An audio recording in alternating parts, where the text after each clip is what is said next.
Avis vascular centre మన దేశంలోనే the best varicose vein hospital. Welcome to iDream media.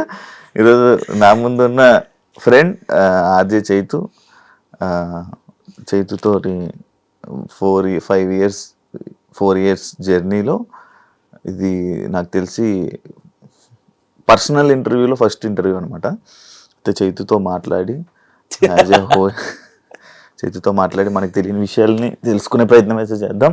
And BB జోడి topics and మీకు చాలా డౌట్స్ ఉంటాయి చైతు గురించి అడగాలని, అవన్నీ అడిగి నాకు కూడా డౌట్లు ఉన్నాయి, అవి కూడా ఇంటర్వ్యూ పేరుతో అడిగేసి గుద్దేద్దాం. బానే. హాయ్, హలో, ఎలా ఉన్నావు? బాగున్నాను శివ, హౌ ఆర్ యూ? బాగున్నాను. Thank you so much for asking. ఎలా ఉంది చైతు నీ journey? Fantastic. Work, always busy with work. I have my own job, so 9 hours job. Everyday హ్యాపీగా వర్క్ చేసుకుంటాను, వీకెండ్స్ ఫ్రెండ్స్తో చిల్ అవుతాను. కాదు, ఇక్కడ నాకు ఒక సర్ప్రైజింగ్ థింగ్ ఉంది. అంటే you know everything about me, each and everything మీకు తెలుసు. ఇప్పుడు ఇంటర్వ్యూలో ఏం అడుగుతావు, తెలియని ఏ విషయాలు తెలుసుకుంటావు అని చెప్పేసి నాకు డౌట్. నాకు తెలుసు, ఆడియన్స్కి తెలియదు కదా. నేను కూడా కొత్తగా విన్నట్టు వింటాను. ఓకే, అది ఆ ఫీల్ రావాలి కదా ఆడియన్స్. అదే, ఎస్, రెడీ. బీబీ జోడి 1 చేసావు, ఎస్, టాప్ 5. ఎస్. బీబీ జోడి 2 చేస్తున్నావు. యా. ఈ మధ్యలో ఎలిమినేట్ అయిపోవడానికి నీ డిసిషన్ ఏంటి? ఎందుకు వదిలేసుకున్నావు దాన్ని? ఎలిమినేట్ అవ్వలేదు, డ్రాప్ అవుట్ అయినా షో నుంచి. ఎందుకో season 1 was very smooth, you know, ఎక్కడ ఏ ఇబ్బంది లేదు. హ్యాపీగా నేను కాజల్ అమేజింగ్ పర్ఫార్మెన్స్ ఇచ్చి మంచి పింక్ సోఫాలు కొట్టేవాళ్ళము, గిఫ్ట్లు గెలుచుకునే వాళ్ళము, చాలా కష్టపడే వాళ్ళము, ఎంజాయ్ చేసేవాళ్ళం షో. ఇది కూడా అలాగే ఎంజాయ్ చేద్దామని when I got the offer, season 2 start అవుతుంది అని చెప్పేసి అన్నాక జోడీస్ అని అన్నారు. ఇట్లా ఫస్ట్ ఒక జోడీని ఇచ్చిండ్రు, ఫస్ట్ రమ్య మోక్ష అన్నారు. ఓకే అని చెప్పేసి అన్నాము, బట్ అది వర్కౌట్ కాక ఇంకోళ్ళకి వెళ్ళారు. దాని తర్వాత కీర్తి భట్ అని చెప్పారు. సరే ఓకే, ఎవరైనా జోడీ డాన్స్ చేయాలని చెప్పేసి కీర్తి భట్ని ఇచ్చినారు. ఫస్ట్ కొరియోగ్రాఫర్ వచ్చేసి యాంథోనీ వాగ్ అని చెప్పేసి చెన్నై బేస్డ్ కొరియోగ్రాఫర్స్, ఎవరైతే నాకు కాజల్కి సీజన్ 1లో కొరియోగ్రాఫ్ చేస్తారో వాళ్ళే మాకు కొరియోగ్రాఫర్స్ అన్నాక వి ఫెల్ సో హ్యాపీ. సరే, లాంచ్ ఎపిసోడ్ చేసాము, ఆ కొరియోగ్రఫీలో అంతా అయిపోయింది. నెక్స్ట్ ఇంకా లాంచ్ అయిన తర్వాత we have to start our first schedule performances. Cut చేస్తే వాళ్ళకి ఏదో ఇష్యూ వచ్చేసి the left, so choreographer change. ఇదేంది స్టార్టింగే ఇట్లా కొరియోగ్రాఫర్ చేంజ్ అయ్యారు అని చెప్పేసి ఓకే అని చెప్పేసి సెకండ్ కొరియోగ్రాఫర్ సంకేత్ని ఇచ్చారు. I was so happy. Sanket ఇంకా చాలా క్రియేటివ్గా చేయొచ్చు, సీజన్ 1కి సీజన్ 2కి డిఫరెన్సెస్ చూపించవచ్చు పర్ఫార్మెన్సెస్లో, క్యారెక్టర్స్లో అని చెప్పేసి అనుకుని ఉండే. So we started practising. So schedule 1 నుంచి కూడా స్మూత్గా వెళ్ళలేదు అసలు ఈ జర్నీ. సీజన్ 2ది నాకు స్టార్టింగ్ కొరియోగ్రాఫర్ చేంజ్ అవ్వడము, అండ్ ఫస్ట్ పర్ఫార్మెన్సే ఏమైందంటే టెక్నికల్ ఇష్యూ. మేము బ్లైండ్ పర్ఫార్మెన్స్ చేసినాము, వేరే నేను బ్లైండ్ కట్టుకొని ఫస్ట్ హాఫ్ అంతా బ్లైండ్తో చేస్తాను. అది లైట్ ఆఫ్లో నేను బ్లైండ్ చేసుకోవాలి. నేను వచ్చినాను, బ్లైండ్ చేసుకుంటున్నా. కట్ చేస్తే లైట్ ఆన్లో బ్లైండ్, అక్కడ ఆఫ్ చేయాల్సింది టెక్నికల్ ఇష్యూ ఆన్లో ఉండే. జడ్జెస్కి అర్థం కాలేదు, ఇదేంటి మా కళ్ళ ముందే కట్టుకుంటున్నాడు అని చెప్పేసి. టెలికాస్ట్లో మళ్ళీ రీషూట్ చేసి అది టెలికాస్ట్ చేసినాము, అక్కడ మార్క్స్ పోయినాయి. అసలు అర్థం కాలేదు కాన్సెప్ట్ ఏందో అని చెప్పేసి అయ్యాను అనుకున్నాము. ఫస్ట్ షెడ్యూల్ అలా అయిండే, అంటే లాంచ్ తర్వాత ఏమో కొరియోగ్రాఫర్ చేంజ్, ఫస్ట్ షెడ్యూల్ ఏమో టెక్నికల్ ఇష్యూలో ఇలా అయింది.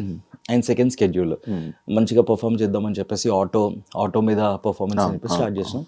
అన్ఫార్చునేట్లీ కీర్తి మాల్ ఫంక్షన్ అయింది, అవుట్ఫిట్ మధ్యలో పర్ఫార్మెన్స్ ఆగిపోయింది. మధ్యలో పర్ఫార్మెన్స్ అయినాక 1 more ఛాన్స్ ఇస్తారా అంటే ఇస్తామన్నారు. ఇస్తామన్నాక మేము పర్ఫామ్ చేసిన తర్వాత జడ్జెస్ అన్నారు ఏదైతే ఫస్ట్ పర్ఫామ్ చేస్తారో అదే కన్సిడర్ చేస్తున్నాము అని అన్నారు. సో సెకండ్ షెడ్యూల్ అది జరిగింది. అదే మూడ్లో బాంగ్రా కూడా సెకండ్ ఎపిసోడ్ చేసినాము, అది బాగానే వచ్చింది. అండ్ ఎట్లా అంటే ఆ రోజు కూడా యూజువల్లీ మనకి ఎపిసోడ్ స్టార్ట్ అయినప్పుడు జడ్జెస్ ఎంట్రీ ఉంటుంది, యాంకర్ ప్రదీప్ ఎంట్రీ ఉంటుంది, జడ్జెస్ ఎంట్రీ ఉంటుంది, ఆ తర్వాత కంటెస్టెంట్స్ వస్తాము, కూర్చుంటాము, ఆ తర్వాత పర్ఫార్మెన్సెస్ స్టార్ట్ అవుతాయి. మాది ఆటో ప్రాపర్టీ ఉంది కాబట్టి అవంతా కూడా ఏం చేయకుండా first starting episode morning 9 o'clock start అయింది, మా పర్ఫార్మెన్స్ స్టార్ట్ అయింది. సో ఫస్ట్ షెడ్యూల్లో ఫస్ట్ పర్ఫార్మెన్స్ మాదే, టెక్నికల్ ఇష్యూ. సెకండ్ షెడ్యూల్లో ఫస్ట్ పర్ఫార్మెన్స్ మాదే, ది టెక్నికల్ ప్రాబ్లము. మళ్ళీ అక్కడ అలా అయింది. ఆ సెకండ్ షెడ్యూల్ అలా అయిపోయింది. దానివల్ల మేము బాటంకి వచ్చినాము. ఫేస్ ఆఫ్కి. అది కూడా రూల్స్ చేంజ్ చేసిండ్రు. వేరే మేము అసలు 5th పొజిషన్లో లేము, 4th పొజిషన్లో ఉన్నాం సాటర్డే ఎపిసోడ్. బట్ దెన్ ఈ స్కెడ్యూల్ వచ్చేసి out of all the 9 contestants bottom 2 ఎవరైతే ఉంటారో వాళ్ళు అని చెప్పేసి. అన్ఫార్చునేట్లీ కీర్తికి డేట్ లేదు అండ్ కీర్తి బెంగళూరు వెళ్ళిపోయింది, నేను ఒక్కడనే ఉన్నాను and I have to perform 90 seconds. నా దగ్గర పవర్ అస్త్రా ఉంది, I want use that power Astra అని చెప్పేసి పవర్ అస్త్రా యూజ్ చేసుకొని సేఫ్ అయిపోయినా. సెకండ్ స్కెడ్యూల్ కట్ చేస్తే పవర్ అస్త్రా యూజ్ అయిపోయిన తర్వాత we are giving one more chance to Dhanraj Bhanu అని చెప్పేసి జడ్జెస్ చెప్పారు. నా పవర్ అస్త్రా వేస్ట్ అయిపోయింది, దానికి వాల్యూ లేకుండా అయిపోయింది. అయ్యా నో ఎలిమినేషన్ పెట్టినప్పుడు ఎందుకు పవర్ అస్త్రాని వేస్ట్ చేయడం అని చెప్పేసి అక్కడ ఐ ఫెల్ట్ బ్యాడ్. మళ్ళీ కీర్తి వెళ్ళిపోయింది. తర్వాత థర్డ్ స్కెడ్యూల్ వచ్చేటప్పటికి కీర్తి తన పర్సనల్ ఇష్యూస్ వల్ల Keerthi got dropped out. Personal issues అంటే ఏది మొన్న అయింది అదేనా? యా, తన పర్సనల్ లైఫ్లో జరుగుతున్న ఇష్యూస్ నాకు చెప్తూ ఉండే. అదే మూడ్లో, అదే ప్రెషర్లో, అదే స్ట్రెస్లోనే పాపం ప్రాక్టీస్లు చేసేది.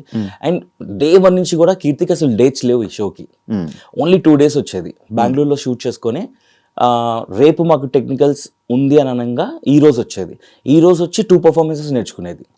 టెక్నికల్స్లో మళ్ళీ టెక్నికల్ డే రోజున అలా చేసేసి ఆ రోజు ఓన్లీ 2 days 2 performances నేర్చుకునేది.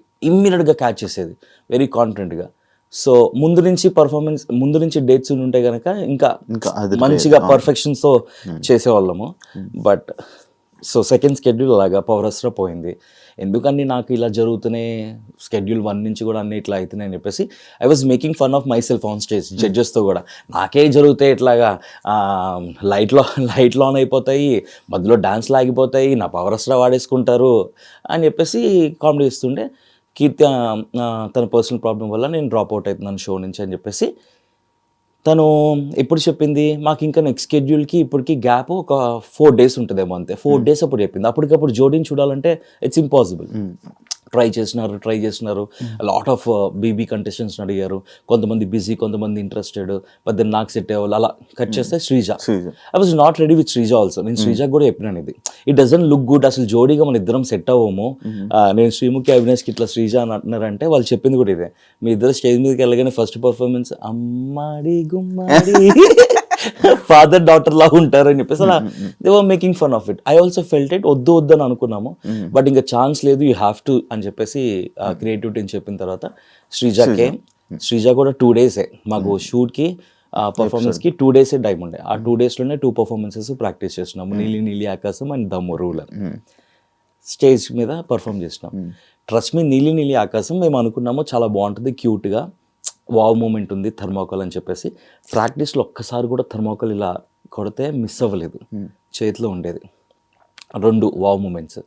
టెక్నికల్స్ మిస్ అవ్వలేదు అసలు. నెవర్ ఇన్ ద పర్ఫార్మెన్స్ మేము ప్రాక్టీస్ చేసిన దాంట్లో ఒక్కసారి కూడా మిస్ అవ్వాలా. We were very confident that will be a clean act, క్యూట్గా ఉంటుంది, వావ్ మూమెంట్స్ ఉన్నాయని చెప్పేసి అనుకున్నాము. కట్ చేస్తే స్టేజ్ మీద ఇట్లా థర్మాకోల్ కొట్టగానే ఇదే ఇటువైపు ఎగిరిపోయింది, ఇంకోటి అటువైపు ఎగిరిపోయింది. దీనివల్ల బ్యాక్ సైడ్ ఫ్యాన్ ఆన్ ఉంది, అక్కడ జడ్జెస్ ఏసీ ఆన్ ఉంది. For got technical problem, I can't complaint, ఇవన్నీ బ్యాక్ ఎండ్లో జరుగుతూ ఉంటాయి. ఐ ఫెల్ట్ ఓకే, ఇది కూడా ఇట్లా అయింది, అన్నీ నాకే అవుతున్నాయి, అన్ని టెక్నికల్ ఇష్యూస్, ఏదో ఒక ప్రాబ్లమ్, పర్ఫార్మెన్స్ ఏది స్మూత్గా రావట్లేదు అని చెప్పేసి. అన్ఫార్చునేట్లీ జస్ట్ 2 marksతో మేము ఆ స్కెడ్యూల్ బాటమ్కి వచ్చినాము. రీతు పవన్ వాళ్ళకి 136 అనుకుంటా, మాకు 134 ఎంతో, 2 ఎగ్జాక్ట్గా స్కోర్ గుర్తులేదు. 2 points డిఫరెన్స్తో బాటమ్కి వచ్చినాం. అప్పుడు సడన్గా చేంజ్ చేసేసారు మళ్ళీ. ఇప్పుడు సాటర్డే, సండే టీమ్ సండే అని చెప్పి. I thought out of 9 contestants మళ్ళీ ఉంటుందేమో అని అనుకుంటే లేదు, ఆ స్కెడ్యూల్ వేరు, ఈ స్కెడ్యూల్ వేరు అన్నారు. సరే అని ఫేస్ ఆఫ్కి వెళ్ళినాము. కట్ చేస్తే నాకు అసలు టైం లేదు. ఫంక్షన్, నా నీస్ హాఫ్ సారీ సెరమనీ, చాలా వర్క్స్ నేను అసలు ఏమీ చేయలేదు ఆ రోజు. అన్ని వర్క్స్ పెండింగ్ పెట్టుకుని ఆ రోజు డెకరేషన్ వాళ్ళు, క్యాటరింగ్ వాళ్ళు అందరూ వస్తుంటే వాళ్ళతో కాల్స్ మాట్లాడుతూ, ఆఫీస్లో మేము ఒక రెడ్ ఎఫ్ఎంలో ఒక బిగ్ ఈవెంట్ చేస్తున్నాము సునీల్ గ్రోవర్ది. దాని మెయిన్ మీటింగ్ ఆ రోజు ఆఫీస్లో ఉంది. I have to be in the office. So నేను ఆఫీస్కి వెళ్ళి ఆ మీటింగ్ అటెండ్ అయ్యి ఇంట్లో ఆ వర్క్స్ అన్ని చూసుకొని నాకు టైం లేకుంటే 90 seconds ప్రాక్టీస్ చేయడానికి. నేను వీళ్ళు కాల్ చేస్తున్నారు 90 seconds అని చెప్పేసి టీమ్. బట్ లేదు, నాకు టైం లేదు, I can't do it, let's do something, ఏదో ఒకటి చేద్దాం లేదు ఇది అనుకున్నాము. నేను ఆ రోజు ఫ్రీ అయింది కూడా నైట్ 10:30కే ఎప్పుడో ఫ్రీ అయినా నా వర్క్స్ అని. సరే ఇమీడియట్గా షూట్కి అయితే వస్తానని చెప్పేసి షూట్కి వెళ్ళినాము. శ్రీజ తను అప్పుడే వచ్చింది పాపం, తను ఇంకా అసలు non dancer and first stage performance తనది. ఇమ్మీడియట్గా 90 seconds అంటే తను మెంటల్లీ నాట్ ప్రిపేర్డ్. సరే ట్రై చేద్దామని చెప్పేసి తను అనుకున్నా, ఇద్దరం కలిస్తేనే కదా 90 seconds చేయగలము. సో శ్రీజ కూడా ఇంకా సారీ శ్రీజ నేను చేయలేకపోతున్నాను 90 సెకండ్స్ టైం లేకుండే అని చెప్పేసి అంటే లెట్స్ డూ ఏం చేద్దాం అని చెప్పేసి అనుకొని స్టేజ్ ఎక్కినాము. I set the same thing to judges. నాకు అస్సలు టైం లేకుండే, అన్ఫార్చునేట్ అన్ని వరుసగా నాకే జరుగుతున్నాయి. సో టైం శ్రీజది నీది ఎలిమినేట్ అయిపోయాక చాలా మంది కామెంట్స్ అండ్ స్టోరీస్ పెట్టారు. శ్రీజ దొమ్మే ఉంటే ఇంక ఎలిమినేట్ అయిపోవాల్సిందే, ఆమె తప్ప ఇంకేం రాలేదని చాలా నెగిటివిటీ అనేది స్ప్రెడ్ అయ్యి. So bad. She is such a sweet heart. నవ్వుతూనే ఉంటుంది అండ్ వెరీ సపోర్టివ్. అండ్ ఎంత ప్యాషనెట్గా నేర్చుకుందంటే తనకి తెలుసు తనకి డాన్స్ రాదు అని చెప్పేసి, గ్రేస్ఫుల్గా చేయాలి అంటే కనుక ఇట్ టేక్స్ టైం అని చెప్పేసి ఉన్న టైంలో ఈ 2 పర్ఫార్మెన్సెస్ కూడా పాపం కష్టపడి ఫస్ట్ టైం పర్ఫార్మెన్స్ నైట్ 1:32 వరకు ప్రాక్టీస్ చేసినాం మేము ఆ పర్ఫార్మెన్సెస్. సో తను చాలా కష్టపడింది, చాలా ప్యాషనెట్గా తను కూడా చేద్దాం అనుకుంది, తన జర్నీ కూడా వెళ్ళాలి అని చెప్పేసి. బట్ అన్ఫార్చునేట్గా అంటే నా ప్రమేయం లేకుండా అన్ని జరిగిపోయినాయి. లైట్లు ఆన్ అయిపోవడం, ఆఫ్ అయిపోవడాలు, ఏసీలో ఆన్ నుండి థర్మోకోల్ ఎగిరిపోవడాలు, కీర్తి పర్సనల్ ఇష్యూస్ అవ్వడాలు, కీర్తి మాల్ ఫంక్షన్ అవ్వడము, అండ్ దెన్ పవర్ స్టార్ అన్నెసరీగా వేస్ట్ అయిపోవడము, ఇవన్నీ నాకు తెలియకుండా ఏంటో something is happening, not everything is in right way, ఏదో ఒకటి జరుగుతుంది ఎవ్రీ స్కెడ్యూల్ అని చెప్పేసి అనిపించింది. 90 సెకండ్స్ చేయడానికి రెడీగా ఉండే విత్ కీర్తి, బట్ కీర్తి అవైలబుల్గా లేదు. ఇక్కడ 90 సెకండ్స్ చేద్దామంటే నేను అవైలబుల్గా లేను, టైం లేకుండే. జస్ట్ 1 డేలో అవ్వదు కదా. అదే రోజు నాకు మీటింగ్స్ ఆఫీస్లో, అదే రోజు నాకు ఫ్యామిలీ ఫంక్షన్ ఉండడంతో ఇంకా నేను మెంటల్ డిసైడ్ అయిపోయాను, okay it's not working out, so let's take a call. వాళ్ళు ఉండమంటే ఉందాము, నెక్స్ట్ షెడ్యూల్ చూసుకుందాం, వెళ్ళిపోమంటే వెళ్ళిపోదాం అని చెప్పేసి శ్రీజ నేను మాట్లాడుకొని ఆఫ్టర్ ఇయర్ అంటే ఐ వాంట్ గో అంటే ఓకే అని అన్నారు అంతే. కాదు మీ జోడీలను విడిపోతున్నాయి ఎందుకు బీబీ జోడీస్? ఏమో సీజన్ 2లో అదే కీర్తికి పర్సనల్ ఇష్యూ, నాకు వచ్చేసి నా పర్సనల్ అదే ఏది వర్కౌట్ కావట్లేదు. And then personal family occasion, office work. Naini పావనికి తనకు కూడా మెంటల్ స్ట్రెస్ ఉండడం, షీఈ్ not able to take all this stress అని చెప్పేసి షీ డ్రాప్డ్ అవుట్. బయాస్డ్ ఏమైనా ఉందా అంటే నీకు అనిపించిందా? బయాస్డ్ ఇన్ ద సెన్స్ అంటే లైక్ ఒక ఇప్పుడు వీళ్ళకి సపోర్ట్ చేయాలి, ఈ టీంకి సపోర్ట్, ఈ డ్యాన్స్ సపోర్ట్. చాలా షోస్ అన్ని నేను ఎన్నో ఇయర్స్ నుంచి చూస్తున్నాను కదా. ఎందుకంటే కింద మొత్తం మ్యాక్స్ షో స్టార్ట్ అవ్వగానే అమర్ మన మానస్ విన్నర్ అని చెప్పి కామెంట్ స్టార్ట్. బికాస్ మానస్కి అమర్కి dances, they are professional dances వాళ్ళ జోడీస్. నైనిక ఇంకా సృష్టి ఇద్దరు అమేజింగ్ డాన్సెస్. అది అసలు మీకు డ్యాన్స్ రాదు, నాన్ డాన్సెస్ వాళ్ళందరూ డాన్సర్లు ప్లస్ మాస్టర్స్, వాళ్ళు కొరియోగ్రాఫర్లతో పాల్గొచ్చారు. మరి అప్పుడు అనిపించలేదా నీకు అది? మరి ఇదే కదా బయాసుడు కానీ ఇది కానీ కాంపిటీషన్ అంటే మనీ, ఇప్పుడు డబ్బులు ఉంటాయి, 10 లక్షలు 15 లక్షలు మనీ ఉంది. You have to be a sport. నీ ముందు ఎవరున్నా కూడా you have to give your best. ఇప్పుడు నైనిక అమర్దీప్ చేసిన పర్ఫార్మెన్సెస్ అన్ని ది బెస్ట్ ఉండవు, నేను చేసిన పర్ఫార్మెన్సెస్ అన్ని అట్టర్ ఫ్లాప్ ఉండవు. కొన్ని బెస్ట్ ఉంటాయి, కొన్ని ఫ్లాప్లు ఉంటాయి. వాళ్ళ దాంట్లో కూడా బెస్ట్ ఉంటాయి, ఫ్లాప్ ఉంటాయి. సో వాళ్ళ దాంట్లో కూడా కొన్ని మిస్ అయినవి ఉన్నాయి, ఎనర్జీ డ్రాప్ అవడం కానీ, వాళ్ళ ప్రాపర్టీ మిస్ అవడం కానీ అట్లాగా. So yeah, it's a competition అంతే. నీకు అదర్ జోడీస్ కి competition, you go have fun, dance, judges will take care of it. Contestants తో ఏమైనా ఇస్తే కనుక మాట్లాడుకోవాలా. నేనైతే మెంటలీ ఫిక్స్ అయింది, I want enjoy, because season 1 enjoy చేసిన, సీజన్ 2 కూడా ఐ వాంట్ ఎంజాయ్. బేసికలీ మనం ఏ షో తీసుకున్నా కూడా ఐ విల్ ఎంజాయ్ ఇట్, కాబట్టి ఎంజాయ్ చేసుకుందాము. ఆ competition as will give a best అని అనుకున్నాం. But unfortunately all these things happen నాకు ఈ సీజన్ 2లో.